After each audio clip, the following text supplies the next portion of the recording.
पंजाब, जहां हर तरफ छोटे छोटे राज्य थे जो अक्सर एक दूसरे से युद्ध में उलझे रहते थे।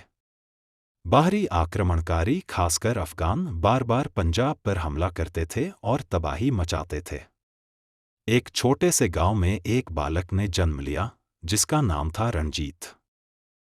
जब वह बच्चा केवल 10 साल का था, उसके पिता की मृत्यु हो गई।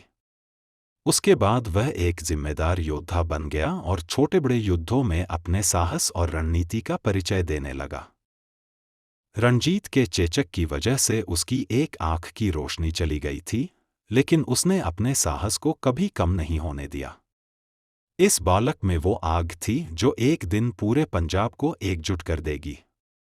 रणजीत ने अपने साहस और चतुराई से अपने राज्य को शक्तिशाली बनाना शुरू किया। एक दिन रणजीत सिंह ने लाहौर पर कब्जा करने का निश्चय किया।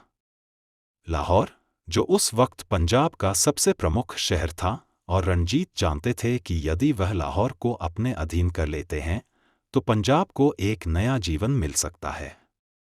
उन्होंने अपने साथियों के साथ मिलकर युद्ध की रणनीति बनाई और फिर उस समय की सबसे बड़ी चुनौतियों में से एक को पूरा कर दिखाया। उन्होंने लाहौर पर कब्जा कर लिया।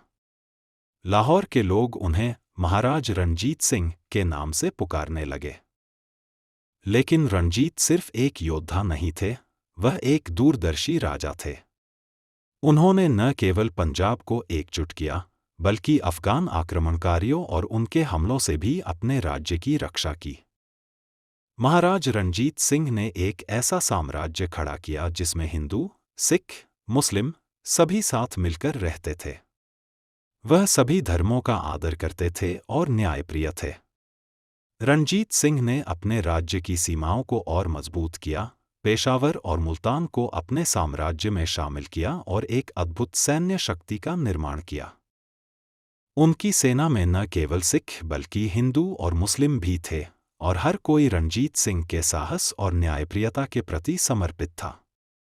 रणजीत सिंह ने यूरोपीय सैन्य अधिकारियों से भी सैन्य तकनीक सीखी और अपनी सेना को आधुनिक हथियारों से सुसज्जित किया।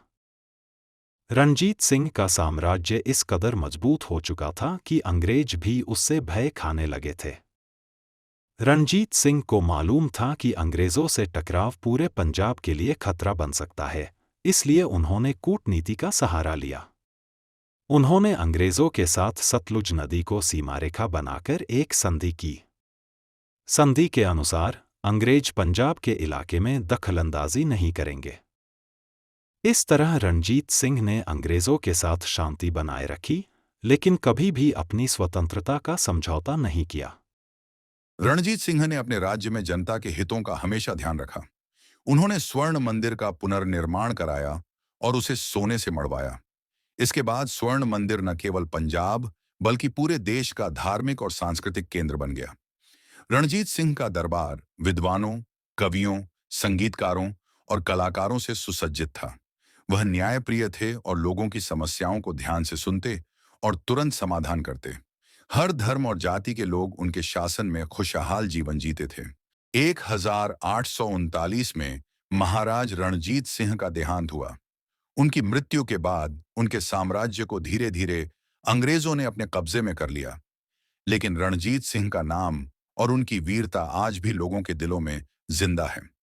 उनकी कहानी हमें सिखाती है कि एक सच्चा शासक केवल युद्ध के मैदान में ही नहीं, बल्कि अपने प्रजा के दिलों में भी जीता है। रणजीत सिंह के साहस, कूटनीति और न्यायप्रियता ने उन्हें शेर पंजाब बना दिया, और उनके जीवन से हमें सीख मिलती है कि अपने देश और लोगों के लिए आत्मसम्मान से जीना और मरना ही असली वीरता है। महाराज रणजीत सिंह, जिन्होंने अपने राज्य को बाहरी आक्रमणों से सुरक्षित रखा, धर्म और जाति से ऊपर उठकर एक न्यायप्रिय शासक के रूप में जाने गए।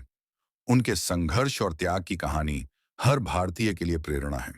उनका जीवन हमें यह सिखाता है कि चाहे कितनी भी कठिनाइयां हों, सच्चे नेतृत्व और साहस से हम हर चुनौती का सामना कर सकते हैं।